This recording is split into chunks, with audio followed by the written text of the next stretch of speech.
I'm really excited to introduce our first talk from Professor Spiegelhalter, who actually doesn't need any introduction, I guess, in this room. He's phenomenally important in the realm of mass communication, not only at the University of Cambridge, but most notably at the Winton Centre. So, thank you, David. He's going to be exploring what works in science communication. Thank you very much indeed. Yeah, lovely to be here. Terrifying row of faces there, all looking expectantly. And there's a lot of people here who know a lot about the stuff I'm going to be talking about. But the joy is I'm not going to be talking about really what I do. It's going to be talking about work that the team I've been working with have been doing. Do I know how to make this work? I haven't got my glasses. Oh yeah, right. Okay, so that's an early picture of the Winton Centre for Risk and Evidence Communication team. So this was philanthropically funded by David Harding, who had funded my post as Winton Professor for the Public Understanding of Risk. And he gave us a whole stosh of more money to, and we weren't really quite sure what we were going to do. But the first thing he did was appoint really fortunate enough to appoint Alex Freeman, now Baroness Freeman, as the director of the unit. Actually, that is a bit of a recommendation because our unit was going to close down and Alex wasn't sure what she wanted to do. So she filled in an online application form for the House of Lords. And now she's Baroness Freeman. So any of you facing unemployment, it is a zero hours contract job. You only get paid for when you turn up. It's a bit like Deliveroo, but it's I do recommend trying. You're quite unlikely to succeed, but never mind, you might as well try. So we employed mainly communication professionals, of course, computer people, and experimental psychologists. So what I'm going to be talking about is the work some of the work that they did over the years on the issues that we're interested in. It's going to be a particular focus on communicating uncertainty and risk, rather than general science communication, because that's what we were concerned with, but also about evidence communication. So it won't cover, everything that you might be interested in. So I'd just like to start with some popular myths that we hear. Audiences want certainty. You hear this all the time from political people and things like that. They don't understand risk, or people don't understand risk. They don't understand uncertainty. They don't trust people who are uncertain. Everyone out there wants people to be certain. They don't understand quality of evidence. All disputable. By disputable, I mean bollocks. But I did feel maybe the slides might be shared around afterwards, so I did want to keep it slightly polite. I totally disagree with these statements now, and I'm going to try to produce empirical evidence that these are wrong. Just plain, simple, wrong. Obviously, there's some people would do this. There's huge variation, as we'll see, between people's responses. But as average statements, I believe these are all completely wrong myths. Okay, so let's look at the first thing I'd like to talk about, which I have learned. This is my big lesson I learned from the work of Alex and others, is that when you're communicating risks, for example, during COVID, the standard risk communication thing is, you compare it with the risk of being struck by lightning, or something like that. This is complete nonsense. I mean, who knows anything about the risk of being struck by lightning? It's completely, unless you maybe live in the Midwest in the middle of a plain where people regularly get struck down. Really, we've got no idea what that means, no conceptual. So what that is trying to do is just making a numerical comparison, but it's absolutely hopeless in terms of understanding.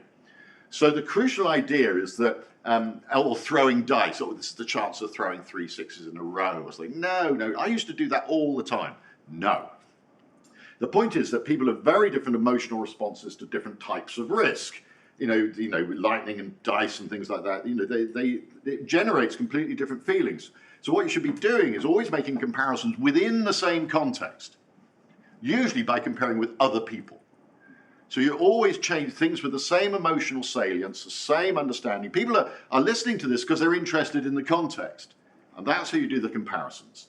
So, for example, some really nice work that Alex and others did on empirical study for looking at risks of COVID, and this is the risk of dying if you get COVID, and it's a scale, 0 to 30%. And we had calculators, there were calculators where you could put yourself on this, but that's just a number. The crucial thing is that you calibrate the scale by relating it to people that people might have a feeling for. Risk for a 40-year-old with no health conditions, a 70-year-old with a healthy 70-year-old with no health conditions. An 80-year-old, no health conditions, 90. So you just at a very top, a 90-year-old with lots of additional health problems. That's incredibly high. But what I'm noticing, for example, is we're talking about 27% against 0.1%. So that's a sort of 300-fold difference in that scale. And we haven't got down to young people. We were off the scale for how tiny their risk was for kids.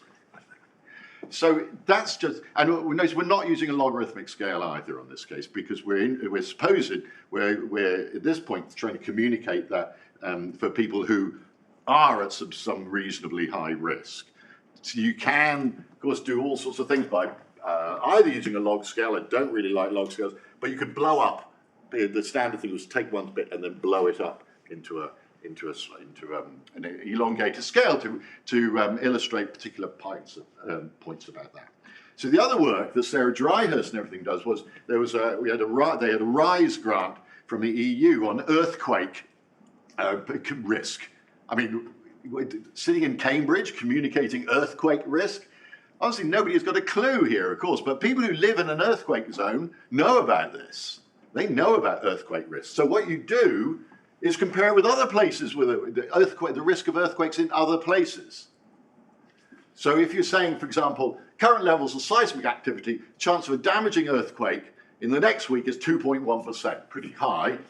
And then you can compare that with Sacramento, with Los Angeles, with L'Aquila, with that terrible earthquake wasn't so many years ago. Tokyo up here, so these are imaginary numbers perhaps, but you put it in a context of the risk of earthquakes in other places, so that people got a feeling where they are on this scale. You also, I think it's important to you that you should also use relative risks. The L'Aquila problem, if you remember, is when they quoted absolute risks to people and they all went home and 300 of them were killed when the earthquake came up. And normally they would have just moved out, either to a different village or even just to camp outside, well, at other times of very high risk. And they didn't, because they were reassured. The point is that the absolute risk was low, but the relative risk was about 100 times normal. So in low probability, high impact events, you need to do both absolute and relative risks. But the context is important. And I did this last week. I did this week. I was really chuffed. I don't know if you heard me, but I was on World at One a few days ago, and I got phoned. I did a typical thing. I'm sitting there at home thinking, I haven't got anything to do today. What shall I do? Take the dog out for a walk. Phone rings, 10 o'clock in the morning. Could you go on the World at One at 1:30 to talk about this recent study on life expectancy? So my reply, of course, is, what recent study on life expectancy? Because I haven't got a clue. So it was just one article in the Telegraph, a rather good article. This was an OECD study on life expectancy. And the Telegraph journalist, I thought it was a really good job. He actually specifically looked at the data, looked at it and realized that according to that data, the UK had the worst life expectancy in Western Europe, which wasn't an obvious thing even from the table, because it was mainly about EU countries and the UK was separate. And I thought it was an excellent article. I can't remember what his name was. Anyway, really good. So I got asked about that. And the crucial finding was a 3-year gap between life expectancy in the UK. The numbers weren't quite right. It wasn't quite as big as he thought, because the UK data was 2022, other countries were 2023, and the life expectancy is going up all the time, but never mind. 3 years, basically, life expectancy UK on average 81, averaging over men and women 84 in Spain and Switzerland. 3 years. Now, what does a 3-year difference in life expectancy mean? How can we put that into context? How can we relate that to something people might understand? And I thought this was quite, what do you think about this? I don't know how you would do it. Go on, how would you do it? How would you try to think of 3-year life expectancy? Is that important? Does it make a difference? Do we care? How would you tell what context would you give it? Yeah. How likely is the average person to die in the next 3 years? Their next 3 years, something like that? Yeah, no, again, because you're giving a very small probability there. You don't want to use small probabilities. Years of retirement? Yeah, you could do. Yeah, all right. Okay, shall I show what I did? I said that it was similar, 3-year life expectancy is similar to the gap between the northeast and the southwest of England, or between Leeds and Harrogate. If you know Yorkshire, you'll know there's a big difference between Leeds and Harrogate, or Peterborough and Cambridge. So you can choose. The point is, if I knew the audience, where they came from, I could find a comparison like that. Because you look at Leeds and Harrogate and you think, whoa, that's a big difference. You know, and that's the difference between us and Spain, UK and Spain. We are the Leeds to Spain's Harrogate in terms of their health. Big difference. And the difference is even bigger. If you look at the 10-year gap between Blackpool and South Cambridgeshire, just down the road, that's bigger than the difference between UK and Mongolia. Now, you know, which country do you choose as a comparator? I deliberately picked a country that people might think, whoa, that's, you know, must be pretty backward or something. Actually, Mongolia isn't that backward now. But, you know, there's a bit of manipulation there in telling the story, got to admit it. But I thought that worked, and there was, you know, it seemed to go down quite well with the, whoever, I can't remember who was doing the interviewing at the time. But it was deliberate, that was completely taken from what I'd learned from Alex and others' work, about trying to find comparators that are absolutely of the same type, but ones which resonate with people. And you would choose ones of the areas that people were familiar with.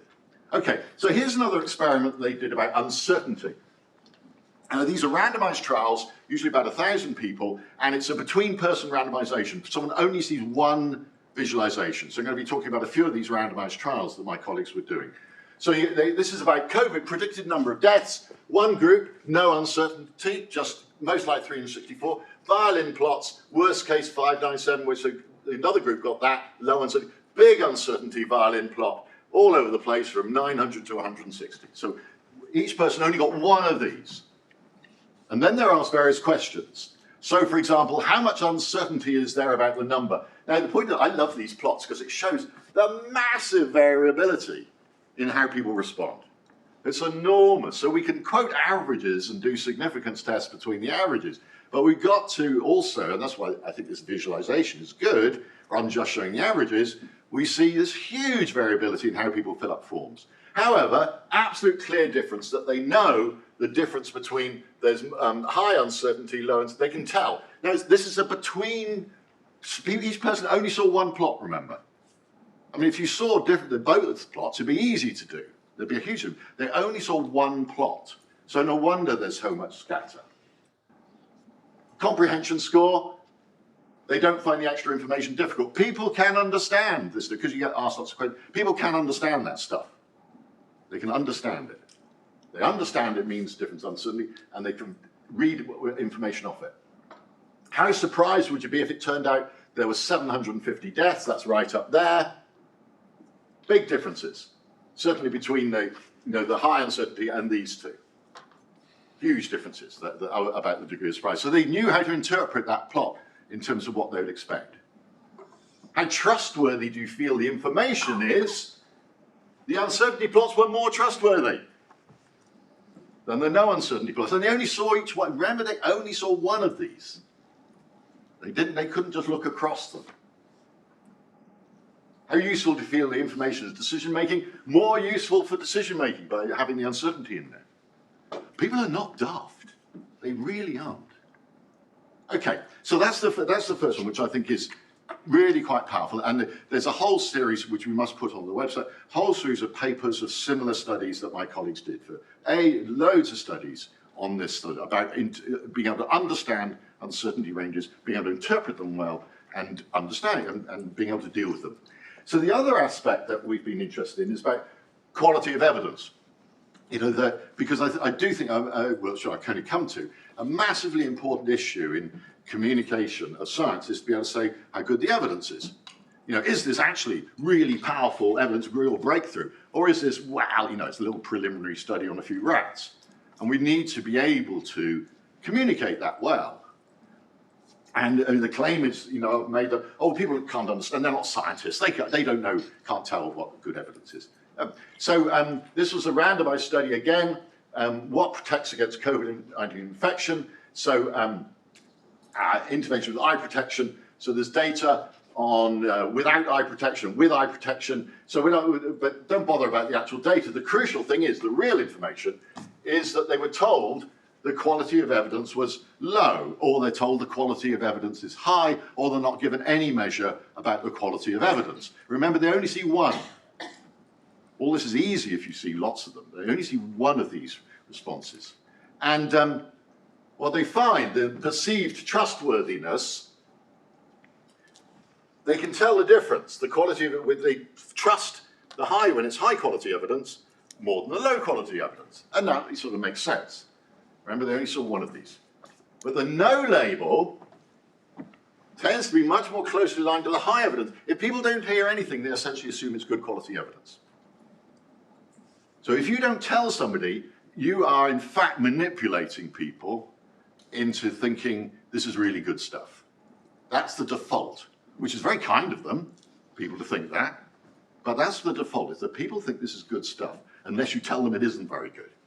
So a really important finding there. Okay, so that's the whole quality of evidence, and the crucial finding there is that people can tell the difference between it, but their default is largely that it's quite pretty good. Okay, now we get on to more general issues of communication. You'll have heard me banging on about this for centuries, and now it's great. Alex Freeman is now in the House of Lords with Baroness Honora O'Neill working away on this stuff. Isn't that brilliant in the Houses of Parliament? It's wonderful, there's a whole gang of them. Okay, so this is, I've said this so many times. It's lovely being old. You can just repeat saying the same things over and over again. It's like, it's like the sort of, bands that just go around playing the old hits the whole time. That's what I am. So she said organisations should not be aiming to increase trust. They should be aiming to demonstrate trustworthiness. So this is the number one issue I feel about important in science communication, is that we hear that, oh, scientists, why don't they trust us? We should be trusted because we're scientists. How can we get them to trust science? Hear that again and again. People writing to me, writing whole, articles, writing reports on how can we get people to trust science. And she just says, that's totally wrong. Totally wrong. You're starting from the completely wrong position. So every time I see this, how can we get people to trust science? I just think, no. I actually get this, makes me really angry. So, well, I'm not going to have any part of that at all. Because what you should be doing is trying to make science trustworthy. You've got to earn it. It's your job, not to persuade people to trust you. It's your job to be trustworthy and to demonstrate it. Such a simple thing. Such a simple idea. So again, this is now being revised. There's going to be a new code of practice for statistics, which I'm on the board of the UK Stats Authority, so having a little bit of impact on this, which I hope. But the point is that what isn't going to change is that the number one pillar for official statistics in this country is trustworthiness. And it's directly influenced by Honora O'Neill. So that official statistics system is trustworthiness. To demonstrate trustworthiness is the number one criterion for, well, along with quality and value. So that it's the first one. It's TQV system, trustworthiness, quality and value. But I think this is the most important. So, so you might have seen this little picture up in the one that Marianne and Rachel put up. This is we try to boil down. We're trying to do. Honora O'Neill's fantastic at reducing decades of study of Kant to 5 bullet points. She's just genius. So we try to do the same thing, trying to reduce everything we feel about what we should be doing to be trustworthy to 5 bullet points. And these are our 5 bullet points, essentially. We should be trying to inform people rather than persuade them. So we're not trying to manipulate people, we're not trying to get people to do things or think things or act in a certain way. Our performance indicator is not change in behaviour, it's to inform them. So it's improving understanding. That's our, and I think in this room, I think we can pretty well sign up to that. We do not have an agenda except to get people to be better informed. To be balanced, not false balance, climate change, yes, no, ooh, well, let's get 2 people in on each side. No, not false balance, but balance. You tell the benefits and the harms, the winners and the losers, pros and the cons. Be upfront about uncertainties, which you're banging on about the whole. State the evidence quality. We know people take notice of it. And if you don't tell them, they assume it's good. So you are manipulating people unless you tell them. And this is the really special one, I think. Pre-bunk misinformation. Head off misunderstandings before they start getting out. They hit them hard, say, this does not mean X. To tell people what things do not mean as much as what they do mean. Okay, so we're very proud that this is now officially part of the Government Communication Service Counter-Disinformation Toolkit. They've reordered them and called it the Prove Network. rather contrived capital letters, but it's the same 5 points. And we're really hoping that these 5 points, well, they are not directly written down like that, but they're really reflected in the new version, proposed version of the Code of Practice Statistics. Open to consultation, please reply. So my aim would be to make that these points are actually obliged, that anyone concerned with official statistics in this country is obliged to follow these. That's what I feel very strongly should be done. So what about the evidence on these 5 points? What about the evidence? These studies they've done, I think, are just the most amazing things there are. So people, again, were randomized to 2 types of message. One group saw a standard persuasive message. Vaccines are safe and effective. You should give the absolutely standard stuff. That's what people go and say. Vaccines are safe and effective. The other group about COVID vaccines and nuclear power. Nuclear power is safe and effective, blah, blah, blah. The other group got a balanced message. Well, vaccines are, safe enough and effective enough to give to some people in some contexts, but they have problems with side effects, and they're not, they may not prevent, may not have too much effect on transmission and so on. All the sort of benefits are a real balanced message. And they only got one of them. And the crucial thing is, and then they asked about, how do they asked them these questions? Does it address possible misunderstandings? Does it acknowledge the quality of the evidence? And people could tell the difference. Remember, they only saw one of these. And yet they could tell the difference on these scales, so the messages worked in the sense that people could tell the messages were different. They identified the key messages in the thing. Was it in one-sided or balanced? Yeah, people could really tell the difference between whether it was one-sided or balanced. Okay, so this is the crucial thing. The information trustworthiness. Do you think this information is trustworthy or not? Okay, for people who are positive about COVID vaccines or nuclear power, made no difference at all. I mean, if you think COVID vaccines are a really good thing or nuclear power is really, you don't care about it, you don't actually read the stuff, really, you don't care. So if you get a very persuasive message, it's confirmation of what you already think. So it makes no difference. However, and this is the crucial thing, for the people who are negative about COVID vaccines or nuclear power, the balanced message was considered much more trustworthy than the unbalanced, than the one-sided message. I think this is the most important graph I've seen, one of the most important graphs I've seen in my career, I think. Because what it shows is that for skeptics, they can tell the difference that they're getting propaganda or they're getting a balanced message, and they trust the balanced message more. So there's 2 things this could mean. It could mean that, if you want to, actually, if you're interested in your skeptics, give a balanced message. The other thing it means that by giving a one-sided message, you are actively decreasing trust in the very group you are trying to reach. Because that's what the message is aimed at these people. That's who the messaging is aimed at, and you're making it worse by your keeping on message. Vaccines are safe and effective. The one-sided propaganda-like message is actively making things worse. I think it's an amazingly powerful message. Really, really strong, which I waste no time in haranguing every government department I can by putting up this plot, especially government comms. So just as a demonstration, quick demonstration before I finish on us putting these things into practice. This was work with John Aston and Alex Freeman. You may have seen me talk about this before, so go quite too fast. 7th of April 2021, the first data was coming in on the harms of the AstraZeneca vaccine with the nasty blood clots, and we produced these graphs. That was based on low exposure risk, and basically we tried to put that into practice. The crucial thing about it is that age is the vital stratifying factor. There's no point in talking about benefits and harms unless you do it by age, stratified by age. Completely pointless talking about averages always, because the benefits of vaccination in terms of ICU admissions, prevented, I was in that group then, I'm way past that group now, were really large, but they're pretty negligible for young people. There's no point in vaccinating young people, so unless they're very vulnerable. Whereas the harms went up as you got younger.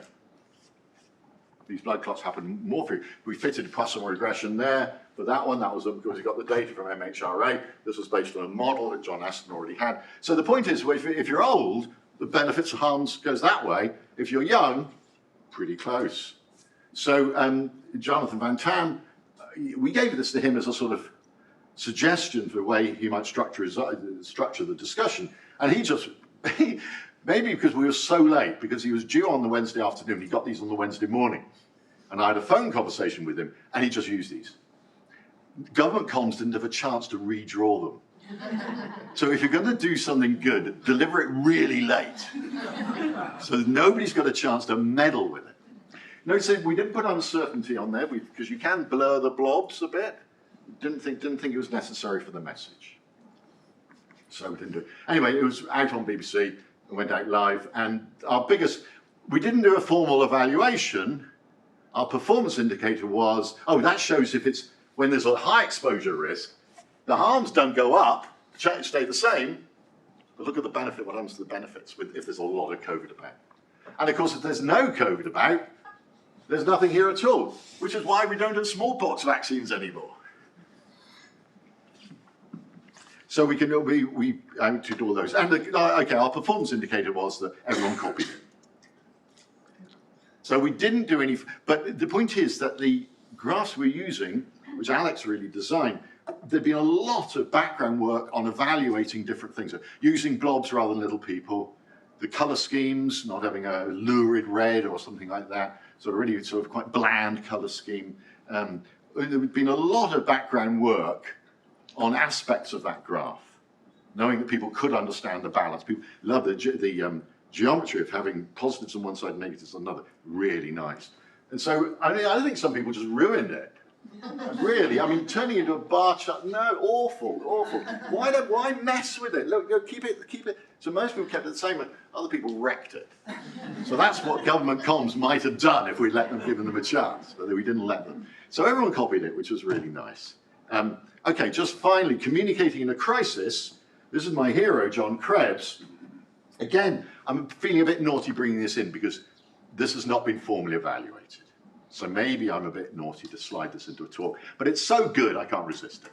So he was head of the Food Standards Agency in crisis after crisis, foot and mouth, BSE, scrapey, everything. He had to deal with one after the other, disaster after another. And he developed a playbook, which he had, this is from an Interview in Significance magazine, which is great, where he talked about how he dealt with all this, because he was doing he was the upfront communicator.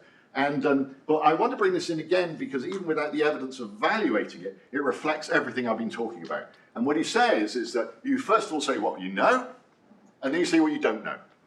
So you admit your uncertainty straight away.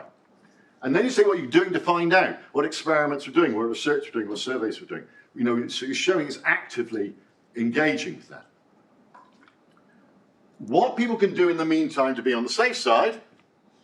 So self-efficacy, what you can go and do. We say if you don't want to eat lamb or beef or something, that might be reasonable. We don't think there is a high risk, but if you want to avoid it, you can. But this is the number one thing. The advice will change. It's provisionality of advice. Things will change as our evidence changes. This is something that politicians seem totally incapable of dealing with. Everything they say has to be, this is it.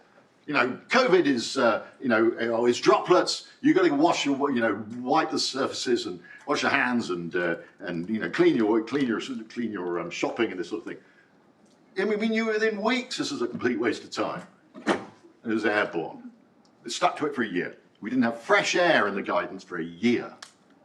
WHO, had to totally change their mind about it. So, this the unwillingness to admit uncertainty and provisionality, I think, is one of the worst aspects of official communications, and one which I hope we can sort of maybe do something about by providing the language, because a lot of this is people say, yes, we can't, but they don't know how to do it. They don't know how to express uncertainty. They feel they're, saying, we haven't got a clue, or saying, no, you can express uncertainty in a confident way.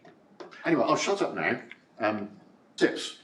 Oh yeah, blah, blah, blah, blah, blah, blah, blah, blah. Oh, strong storytelling skills, interesting narratives. There's no point in being trustworthy if you're dull. So you've got to grab people. But you're grabbing people not to persuade them, except you're trying to persuade them to be interested. I kind of think that is valid persuasion. Because everyone goes, turns away. You haven't succeeded in your communication because you're not communicating because you bored them all senseless. So, I mean, and this is the challenge, as we heard earlier, it's a different sort of skill.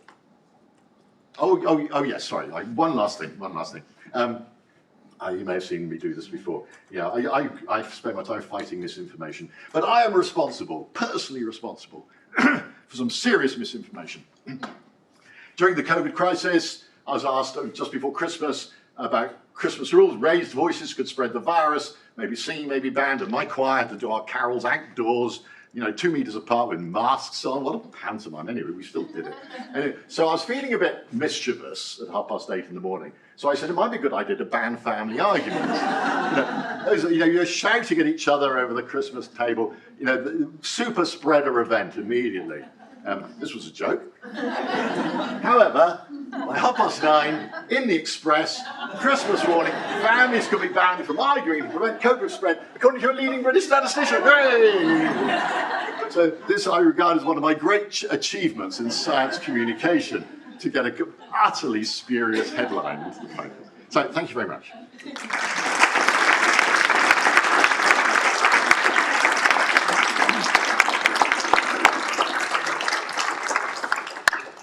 So much. We've probably got time for one question, and then I think people will have to catch you in the coffee break. Yeah, I'll speak here. I think it was for your hand first. Thank you very much. Lovely talk. I'm really curious about this idea that people trust data with more uncertainty, and I wonder whether it's the notion that people think it's too true. Yeah, I mean, I think people can tell that if you just say, "Oh, this is how many deaths are going to be." What? People are not daft, and so they admit you cannot say exactly what's going to happen. So that's quite a dispute. I think it depends on how the uncertainty. If you just say, "Oh, well, we don't really know," then the trust drops. If you can be fairly confidently uncertain by a graph or an interval or something like that, then the trust can go up. So I think it depends how you do it. You've got to be, again, you've got to have a confidence about the uncertainty communication. Thank you. I'm sure we've got loads of them. What I'm going to say is you're on a panel later, I think, in the day. Yeah, I'm on so later on. Direct questions to you then. Yeah, but come and find me. Come and find me.